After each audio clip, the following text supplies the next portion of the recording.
That still makes it something so new that the potential danger of its mass administration was highly probable to be at least or more dangerous than the thing that it was supposed to protect against. And we are seeing that in the excess deaths. Absolutely not. So are you implying that the excess deaths were caused by the vaccine? I don't bloody well know what they were caused by. Okay, but that's what you're implying now. Well, that's...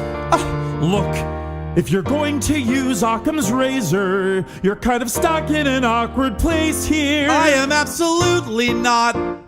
This is the most administered vaccine or inoculation, whatever you want to call it, in the history of all mankind. Every single organization is motivated to call this out if it was a bad thing. You don't think Russia or China would be screaming if Donald Trump or the United States warp sped through a vaccine that was having deleterious effects on populations around the world? You don't think there wouldn't be some academic institution? You don't think there wouldn't be more than a handful of doctors and Joe Rogan and some conservatives saying this vaccine might have been bad? If it was the case that American companies working with companies in Europe and Germany, especially, right, because that's where biotech is from, in order to create and manufacture a vaccine that was causing excess deaths around the world, there are so many different people who would be motivated to call this out. How do you are calling it out? A handful of people. Where are the governments? Where are the academic institutions calling it out? Where are the other private companies calling it out?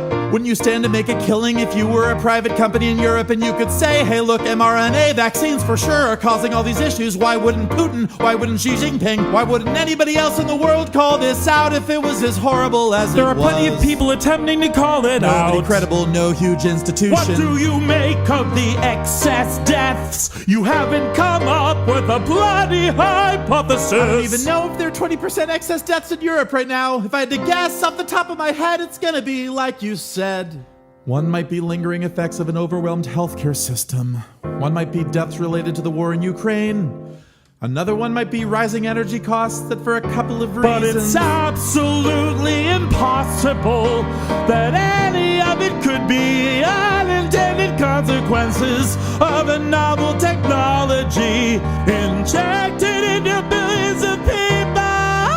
I think, first of all, there aren't billions of people in Europe, so if there were excess deaths... I never said there were! I understand, but you're talking about excess deaths in Europe. I'm not aware of excess deaths occurring in other places that are completely and totally unaccounted for, where the only explanation would be the vaccine. I think if it were, more people would be talking about it! We have to! Well, first of all, the number of people talking about something is not an indication of the scientific validity of a claim. I agree with that. Why are you using mass consensus as the determinative of what constitutes truth? Because I think that's never been the case. Because I think for something that was given to billions and billions of people, if it was something that was having a measurable effect on people, it would be impossible to cover it up and ignore it. We wouldn't have to look at the one case brought up in a documentary. Well, we wouldn't have to look at the one thing being talked about. What do you make of the VAERS data? VAERS is not the gold standard for determining whether a vaccine is working or not. Compared to what? Compared to the actually longitudinal, prospective, randomized, controlled trial studies. You mean like the ones they should have done to the goddamn vaccine? Like the ones they did do for the vaccine? Oh, yes! And continue to do to this day. That is correct. Yes! You really think you're in a position to evaluate the scientific credibility of trials for the vaccine, do you? No, I don't. So what are you doing? I have to trust. I don't trust them. I've looked at the bloody data. First of all, you have to trust third parties to some extent when you go. I don't have to trust third parties. Of course you do. You do every day. When you turn the keys in your car, you hope the engine doesn't explode.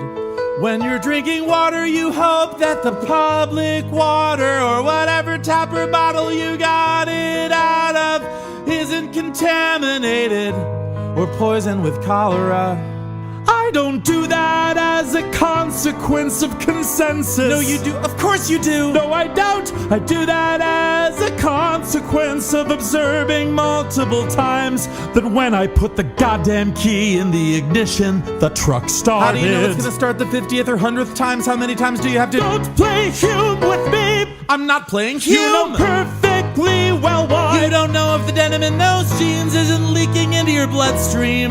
To some extent, we have to trust third-party institutions to make determinations. Except when they use force. How about when that? they use force, we trust police officers. Oh, we do. Trust the Oh, we do. judicial Eh? system. We on the left trust the police. To some extent, if someone's That's breaking in, why we defund not only thunder, them. but if somebody's breaking into your house, you could be the most defund person in the world. Who are you gonna call? You're gonna call Joe Biden.